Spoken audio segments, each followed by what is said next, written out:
PBBM nagsalita na nga ba dito sa pambabalahura ng kanyang kapatid na si Amy Marcos? Nako, meron po tayong matinding balita tungkol dyan.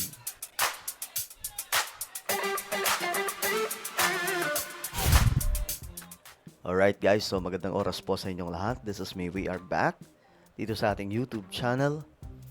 At ayun, shoutout pala sa lahat ng mga solid sangkay na nanonood ngayon. Mga matatagal na, yung mga bago, lahat na po.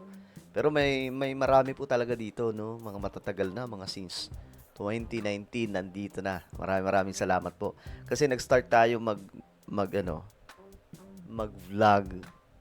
Halo-halo pa po 'yon, may history, may kaunting politics, but more on isa sa mga bida ko noon na mga vlog, yung mga projects kagaya po ng sa Manila Bay. Manila Bay ako nag-start eh. Kaya shoutout po yung mga nandito na nung Manila Bay days na nagbablog ako doon, yung Dolomite, 'di ba? Tapos napunta pa po tayo sa Baseco Beach nung time na yon, mga sangkay, nung nililinis po 'yan. Then nagtuloy-tuloy na, nag-content na po tayo about kay Apolacay, which is my very popular na content noon, mga sangkay. Hanggang sa naging politics. Alright, so shoutout sa inyong lahat. Comment down below hashtag Solid Sangkay, kasama po ang inyong mga lugar para magkakilala po tayo. Okay? Sa lahat ng mga nanonood ngayon na hindi pa po nakakapag-subscribe, makikita nyo po yung subscribe button sa baba ng video na to. I-click nyo lamang po yung subscribe, i-click ang bell, at i-click nyo po yung all. Sa mga nanonood po sa Facebook, i-follow nyo po yung ating Facebook page. Alright guys, so ito nga po ang ganap ngayon. Ayon po dito sa balita, PBBM inismiran ang akusasyon ni Senator Amy Marcos ukol sa no election scenario sa 2028. Pakinggan natin.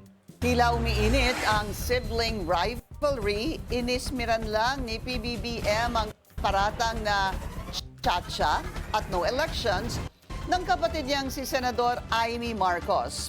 Para naman sa Malacanang, diversionary tactic lang ito ng senadora. Narito ang agenda report ni Joash Malimban.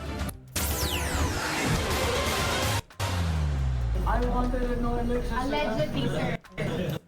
Napangisi na lang si PBBM kanina nang tanungin ang kanyang reaksyon sa video presentation ng kanyang kapatid na si Senator Amy Marcos kahapon sa Senado. Grabe no, alam nyo, di ko lang din talaga may imagine na itong si Amy Marcos, ganun niya po binabakbakan ang kanyang kapatid. Siyempre, sabi pa nga, di ba, matimbang pa rin talaga yung, kadugo mo eh.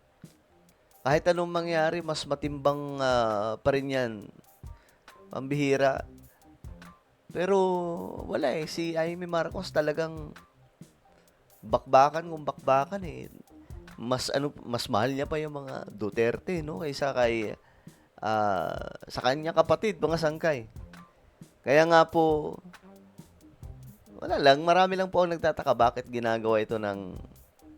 ginagawa o bakit kayang gawin ito ng kanyang kapatid na si Amy Marcos. 'Di ba? Ngayon, mga sangkay, ito. May video talaga diyan. Ito, ipakita ko lang sa inyo, guys. Ayan, ito talaga yung video nung tinanong si Pangulong Marcos about diyan. So, tingnan natin. Sir, statement on the no-L. Your sister said that you wanted a no election scenario. I wanted a no election. Allegedly, sir. Tingnan mo si Epe Liza, oh. Grabe yung tawa eh. Hi, sir. Okay, so chill lang, no? Chill lang si PBBM eh. At ayun, balikan natin itong balita, mga sangkay, tungkol diyan. Inakusahan ng senadora ang dating majority bloc at ang Marcos Jr. administration na may balak daw magsagawa ng charter change para sa term extension ng mga opisyal at ng isang no election scenario sa 2028. Pero guys, doon daw po sa House of Representatives, umuugong daw talaga. Hindi yung term extension ni PBBM, kundi yung kanila. Kasi 'di ba 3 years lang, parang gusto nilang dagdagan. 'Di ba? Dagdagan ng 3 taon, parang mga senador na ang dating. Pero yung kay Amy kasi, yung pasabog ni Amy, lahat eh. From president down to senators ba or itong mga kongresista. At dadagdagan daw po yung mga senador. Every region magkakaroon po ng mga senators. Yun daw po yung plano sa charter change. Kaya nga ako mga sangkay, kung ayusin nyo na lang yung constitution, ayusin nyo ng purely motive, hindi yung dahil lang po sa politics, dahil bang gusto ng kapangyarihan. Dapat alam nyo yung mag-parliamentary system tayo. 'Di ba? Mainggit naman tayo sa Singapore. Mainggit tayo sa Japan at maraming pang mga bansa na parliamentary system. Ang gaganda ng sistema nila. Mayayaman sila kaysa sa atin. Kasi nga po, tayo, presidential system, para tayong Amerika. Bakbakan ng mga politiko. 'Di ba? Ganyan nangyayari sa bansa natin. Ayon kay Palace Press Officer Yusek Claire Castro, wala itong katotohanan. Unang-una, ang Pangulo, yung pa natin sinabi, lagi yan sumusunod sa batas.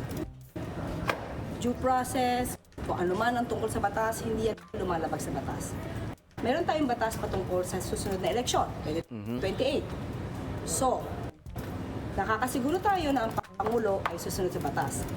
Ang tanungin nyo, kung si Senator Amy ba ay nakakasiguro na ang kanyang sinasabi ay totoo. Yun. Grabe yun. Kanya inyo itanong. Una na rin kwestiyon ni Senator Tito Soto ang umano'y source ni Senator Amy sa kanyang naging video presentation kahapon. Posible raw kasi na nabigyan lang ng mali siya ang mga ordinaryong usapan at biruan sa pagitan ng mga politiko. Oras na ikwento ito sa ibang tao. Inakusahan kasi ni Senator Amy ang former SP na nakipagpulong kay House Speaker Boje D para umano pag-usapan ng tsa-tsa. Tinanong ko pa siya, ilan ba yung kwartong pinapagawa sa new Senate building? I even asked him that. Bakit? Sabi niya, why? Ito kang kako yung mga congressmen gustong gawing regional. Gusto nilang gawing 36 ang mga senador. Sabi ko, tatanong ko kung kakasya ron. Biruan siya. Sabi ni Tito Soto, biruan. Pero, syempre, kumalat. So, siya slightly, parang totoo, no? Half-truth. Kumbaga kasi joke, dinaan sa joke. Tapos, pwede rin kasi magiging totoo yun eh. Masangkay kung ipupush talaga. Mag-charter change. So, totoo pala yung sinabi ni Amy, pero hindi po yung talagang eksaktong detalyado na totoong totoo. No? May something na totoo kasi ito inamin ni Tito Sen na joke lang naman daw. Sabi mo ni Tito Soto. We were joking. So yung mga source na nakikinig ng mga kwento, parang they make it sound sinister. Para kay Yusek Castro, diversionary tactic lang ang mga akusasyon ng presidential sister, lalo na't magsisimula na ang impeachment trial ni VP Sara. Okay, so ayan mga sangkay, ang nangyari. Inismiran lang po ni PBBM. Ulitin nga po natin yung part na to. Nakakatawa eh. Sir, statement on the Noel. Your sister said that you wanted a no election scenario. I wanted a no election. Allegedly, sir. Tingnan nyo. Si Felisa. Grabe yung tawa. Hi, sir. Ang cool lang ng presidente, no? Well, ano po ang inyong opinion tungkol dito? Comment down below. Meron tayong YouTube channel. Ito po ay Sangkay Revelation, guys. Maganda po yung topic natin dito. About po sa mga nangyayari sa ating mundo, related po sa Bible prophecy, no? Hanapin nyo po ito sa YouTube. Kapag nakita nyo na, i-click nyo po yung subscribe, i-click ang bell, at i-click nyo po yung all. Ako na po ay magpapaalam. Mag-iingat pong lahat. God bless everyone.